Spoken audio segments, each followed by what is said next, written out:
Okay, let's try something different.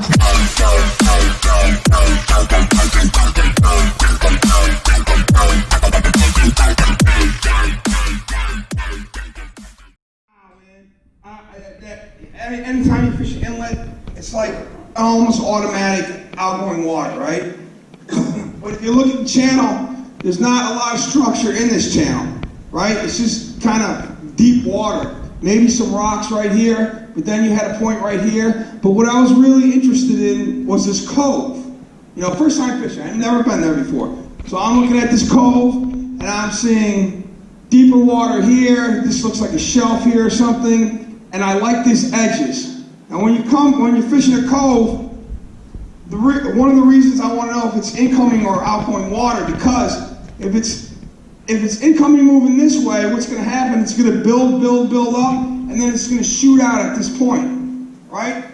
If it's outgoing, say, coming this way, it's just going to there's not going to be any buildup of water, you know? So that's, you know what I mean? So anytime you hit a cove into a point, like in this situation, I would probably want to fish when the water's moving this way and not this way, because of the buildup of water. It builds like a bottleneck. Builds and then it pushes out and you get a nice rip. So what I figured out was outgoing was indeed going this way here, outgoing water. So we went to the channel and we fished the incoming water, and then we noticed this right here was bubbleweed. This was rocks, this was all rocks in here, and then it was bubbleweed. Everybody know what bubbleweed is? It's a type of grass that grows under. We used to have a lot of it in Montauk, and then it kind of went away, now it's coming back. So if you go on Montauk Rocks, you'll see it, but not as thick as it in Montauk as it is out there. So anyway, that right there was a bubbleweed line. I said, let's go hit the inlet on the incoming, and then hit that bubbleweed on the out. I bet you this will be faster, you know, at night. So right here, so we parked ourselves literally right here. And also, by the way, I scouted it out during the day. I went there during the day, I saw if there was any bait around, and I saw what appeared to be shad jumping up and down in the water. I see freaking shad and I'm like, jacked. You know, that's a big bait. What's on big bait? Big bass, right? So if I see shad, I'm freaking fishing it. I just gotta find the structure. So that was the edge. We went there at night and we started throwing darters. And man, I was hammering fish right away. I had fish. I think it was my first fish was like 43 pounds or something. And then I had one bigger on, and I'm like, oh, I'm gonna drop this fish. It was probably well over 50 pounds, you know. One guy was with, no you're not. Of course I dropped him, you know. And what was interesting was that was right around the new moon of May. You know, we're going to talk about colors probably. I'm sure there's questions on colors. So that night, black and gold is one of my favorite colors. You know, I told Steve, please make a black and gold darter, which he did a few years prior to that. And that night, on a new moon night, I'm throwing black and gold. I'm hammering the fish. I had the 42 or 43, and then I had that bigger fish, and I don't even remember. If you look at the log, if those of you members of Surf Rats Ball, you can go back and see what exactly I did, because there's a whole, I do my log every day. Research you have to do. You have to walk at low tide. You have to find out where the bait is. Like if you're if you're from New Jersey or Connecticut or something, you're coming to Montauk for the first time, you got to do that. You have to figure out which way outgoing is, which way is incoming, and look at the little places and the intricate places to be consistent. You know, I was consistent on this trip. You know, I followed the pack. The first night I was there, I followed the pack. And everybody, we were wetsuiting, we were way out on these rocks, and like, we're catching rats. You know, I didn't come to a cutty hunt for rats, throwing freaking SP minnows. You know, after that night, I threw darters the rest of the time there. I'm like, I'm gonna go fish my own area. Nobody's fishing there. We were in ankle deep water. I mean, there's the water. Everybody's out in wetsuits a mile out. We're in no water at all. And we had the biggest fish. So, not that I'm bragging, but it was fun.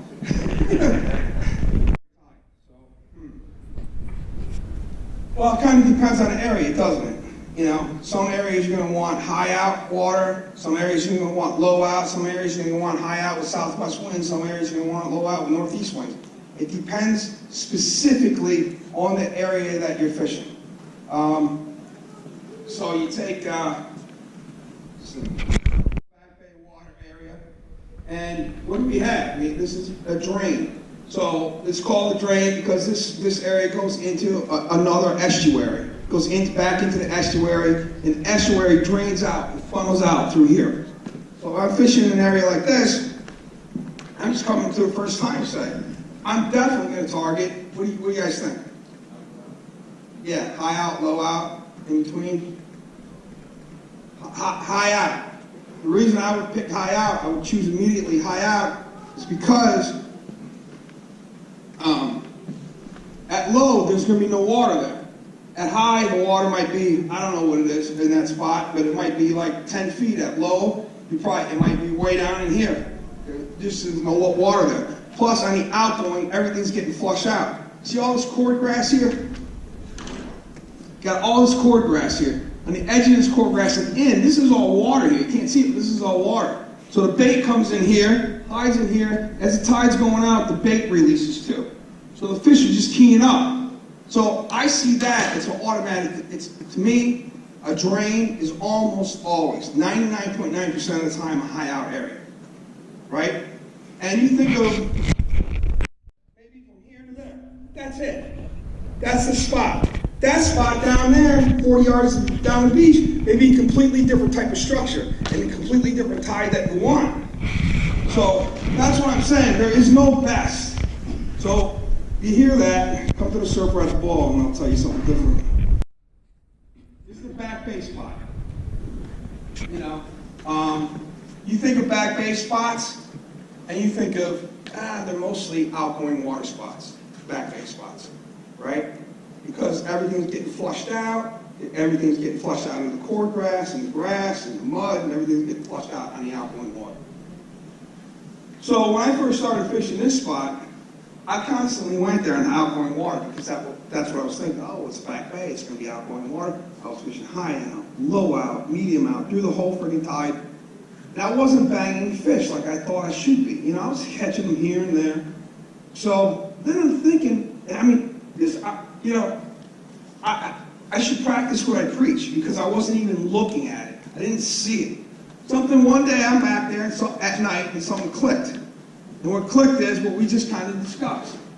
See this cove right here? You got this big cove and it comes to the point. Well, incoming water is moving this way, right? So as the water's coming in, it builds up like a bottleneck, like we just talked about, and it rips out on this point. The only time you had a rip was when it was incoming. The rip did not exist on the outgoing because there's no cove on this side of the point. There's no cove over here. It's just kind of straight, you know? So there's nothing to build up and then rip out. Let's see. Did you catch a fish this one? I got one where he's catching a fish. I don't know about this one. I mean, you probably can see the fish boiling that. Hey, he's got a fish on. So the fish were on both sides of this, you know. This was all white bait. We were fishing metal lips. And you say, oh, you know, why are you fishing metal lips when there's white bait around? Because these fish were aggressive and metal lips are pretty fun. Ever see how a fish hit a metal lip, man? It's the friggin' coolest thing. I think the way a fish hits the metal lip is my favorite plug when they hit. Because when they hit it, they come up on it, and boom, they take it down, and their tail slaps on the way down. I friggin' love that. Yeah, these were decent fish. It was basically schoolies. It was a lot of fun. That was a big rock metal lip. You know, this guy charged me for the morning. You know, it depends on the wind.